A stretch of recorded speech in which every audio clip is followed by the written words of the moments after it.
Ya, Assalamualaikum warahmatullahi wabarakatuh. Perkenalkan, kami dari kelompok 4 eh, mata kuliah data mining. Kami akan menjelaskan tentang laporan proyek UAS pada matkul data mining. Di sini kami mengambil judul dengan sistem deteksi emosi pada teks berbahasa Indonesia menggunakan metode NLP dan logistic regression. Lanjut ke latar belakang. Nah, di latar belakang ini, perkembangan media sosial membuat masyarakat setiap hari menghasilkan jutaan data teks berupa komentar, opini, maupun unggahan. Di balik teks tersebut, sebenarnya terdapat informasi mengenai emosi seseorang seperti senang, sedih, marah, takut, ataupun kecewa. Namun, teks dari media sosial banyak yang mengandung URL, hashtag, singkatan, maupun tanda baca, sehingga tidak bisa diproses oleh komputer. Oleh karena itu, kami memanfaatkan teknologi NLP atau Natural Language Processing untuk membersihkan data teks, kemudian menggunakan machine learning agar sistem dapat mengklasifikasikan emosi secara otomatis. Untuk rumusan masalah dan tujuannya, dari latar belakang tersebut, terdapat 4 rumusan masalah. Yang pertama adalah bagaimana membangun sistem deteksi emosi menggunakan NLP. Yang kedua, bagaimana menerapkan TF-IDF sebagai ekstraksi fitur. Dan yang ketiga, bagaimana menggunakan logistic regression untuk klasifikasi emosi. Dan yang terakhir, bagaimana menghasilkan aplikasi web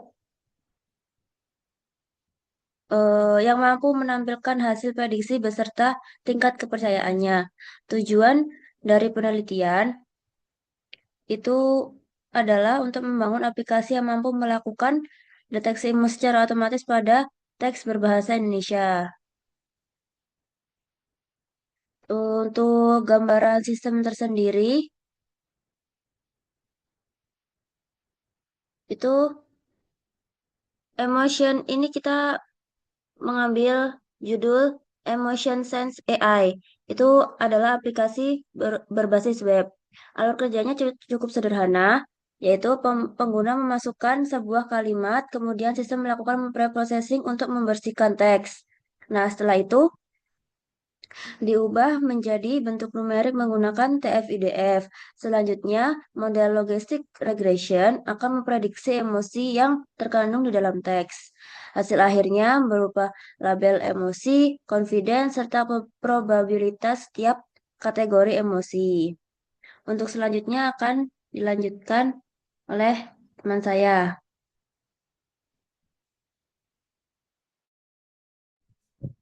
Lalu untuk definisi input system, di sini kita menggunakan teks berbahasa Indonesia. Teks tersebut dapat berupa kalimat sederhana seperti semisal hari ini aku sangat bahagia karena mendapatkan kabar baik. Itu adalah contoh inputnya dan juga kata sedikit. Lalu sebagai contoh lagi ada kalimat aku kecewa dengan hasil ujian yang baru saja diumumkan. Besok ada presentasi dan aku merasa sangat gugup dan juga ada teks terima kasih atas bantuan yang sudah diberikan. Lalu untuk outputnya, di sini kita menggunakan hasil klasifikasi emosi berdasarkan teks dan dimasukkan oleh pengguna. Setelah itu, sistem akan menampilkan informasi berupa kategori emosi, nilai confidence, serta probabilitas masing-masing kelas emosi. Lalu untuk outputnya akan keluar seperti label emosi, seperti label hasil klarifikasi emosi utama, kemudian confidence, keterangannya tingkat keyakinan model terhadap hasil prediksi, lalu probabilitas, keterangannya adalah nilai probabilitas untuk setiap kategori emosi dan juga emoji, keterangannya representasi visual dari hasil klasifikasi. Lalu untuk dataset yang digunakan merupakan dataset klasifikasi emosi. Lalu dataset dibaca untuk tahapannya data pada tahap awal dataset dibaca menggunakan pustaka pandas. Kemudian dilakukan penyesuaian nama atribut agar sesuai dengan kebutuhan sistem. Selanjutnya data menjalani proses preprocessing sehingga menghasilkan dataset baru yang telah dibersihkan dan siap untuk digunakan pada proses pelatihan model. Lalu agar model dapat dievaluasi, dataset dibagi menjadi 3 bagian, yaitu data pelatihan, training, data validasi, validation, dan data pengujian yaitu testing. Menggunakan metode train test lead dengan teknik stratified sampling sehingga proporsi setiap kelas emosi tetap terjaga.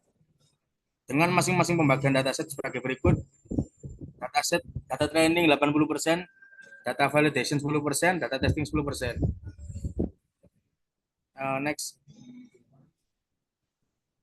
untuk metodologi sistem yang digunakan dalam pengembangan sistem terdiri atas beberapa tahapan, yaitu pengumpulan data, preprocessing, next, ekstraksi fitur, klasifikasi menggunakan logic regression, evaluasi model,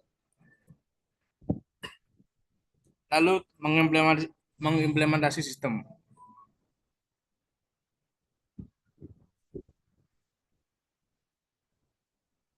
Selanjutnya, pada tahap preprocessing ini merupakan tahapan sangat penting untuk menentukan kualitas data yang akan diproses. Nah, tahapan preprocessing ini terdiri dari case folding, penghapusan URL, penghapusan mention, penghapusan hashtag, penghapusan angka, penghapusan tanda baca, normalisasi kata, dan yang terakhir ada stopword removal. Nah, pada ekstraksi fitur dan juga model ini, kita menggunakan TF-IDF. Jadi setelah preprocessing selesai, teks tersebut masih berupa kalimat, sehingga masih belum bisa diproses oleh algoritma machine learning. Nah, karena itu kita menggunakan TF-IDF ini untuk mengubah teks menjadi numerik. Kemudian data akan diproses menggunakan algoritma logistik. Model nantinya akan dilatih menggunakan parameter max itu 1000, kemudian model dan TF-IDF disimpan menggunakan joblib agar tidak perlu diulang setiap aplikasi akan dijalankan. Nah, pada evaluasi model ini kami menggunakan beberapa metrik evaluasi. Yang pertama ada akurasi, yang kedua precision, yang ketiga recall, yang keempat F1 score, dan yang terakhir ada classification report. Nah, selanjutnya di sini saya akan mendemonstrasikan aplikasi yang telah kami buat, yaitu Emotion Sense AI. Di sini merupakan halaman utama dan terdapat kolom untuk memasukkan teks yang ingin dianalisis emosinya. Contohnya,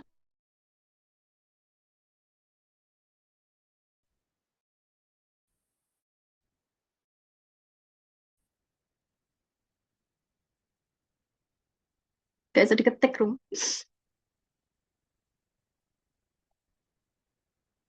Jadi ini aku sangat senang karena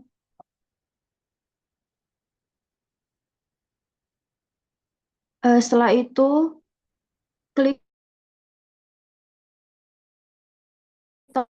tombol analisis emosi.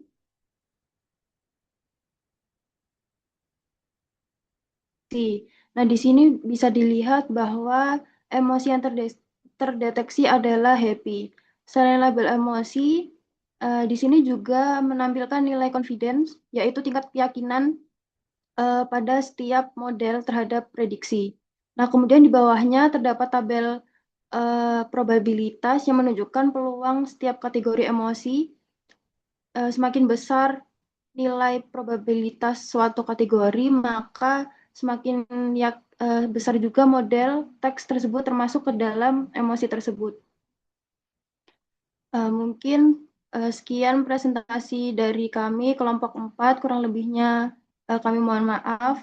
Wassalamualaikum warahmatullahi wabarakatuh.